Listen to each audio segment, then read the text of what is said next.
ओम श्री गणेशाय नमः। ओम नमः शिवाय। 19वां अध्याय।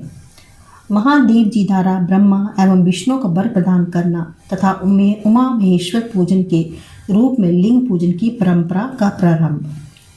सूत जी बोले, तदंतर महादेव जी ने कहा, हे श्रेष्ठ देवादेव ब्रह्मा विष्णु, मैं आपको दोनों पर प्रसन्न हूँ। मुझ महादेव को दर्शन करो और सभी प्रकार के भय को त्याग दो।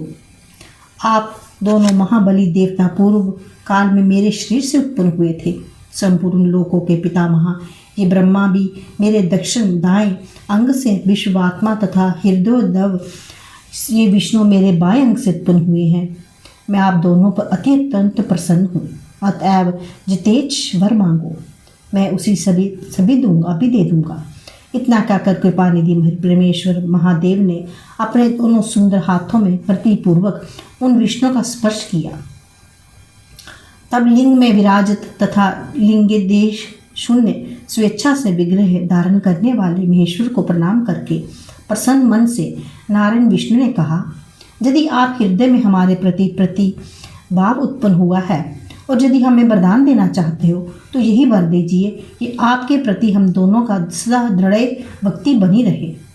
हे देवताओं, चंद्रमा को भूषण स्वरूप धारण करने वाले महादेव ने ब्रह्मा तथा विष्णु को अपने अचल श्रद्धा भक्ति प्रदान की।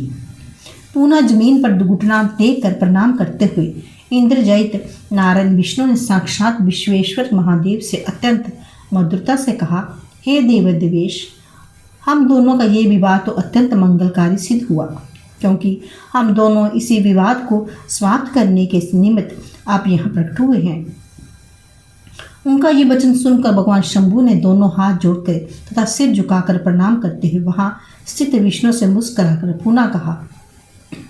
श्री महादेव जी बोले, हे पृथ्वीपते, उत्पत्ति स्थिति तथा संहारकर्ता आप हैं। हे वत्स, हे हरे, हे विष्णु, आप इस चराचर जगत को पालन कीजिए। हे विष्णु, मैं निष्कल परमेश्वर ही ब्रह्मा है, विष्णु तथा भव रुद्र नामों से अलग अलग 3 प्रकार के रूपों में सृजन हूँ। पालन तथा संहार के गुणों से युक्त हूँ। हे विष्णु, आप मोह का त्याग करें और इन पितामह का पालन करें। ये पितामह पादम कल्प में आपके पुत्र होंगे।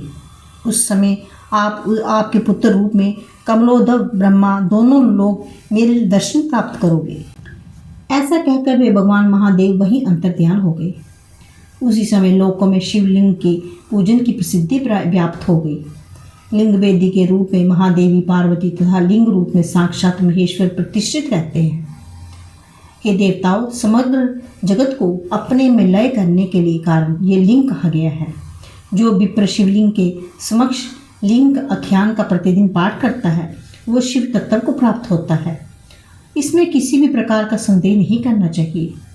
इस प्रकार श्रीलिंग महापुराण के अंतर्गत पूर्व भाग में विष्णु प्रमोद नामक 19वां अध्याय पूर्ण हुआ।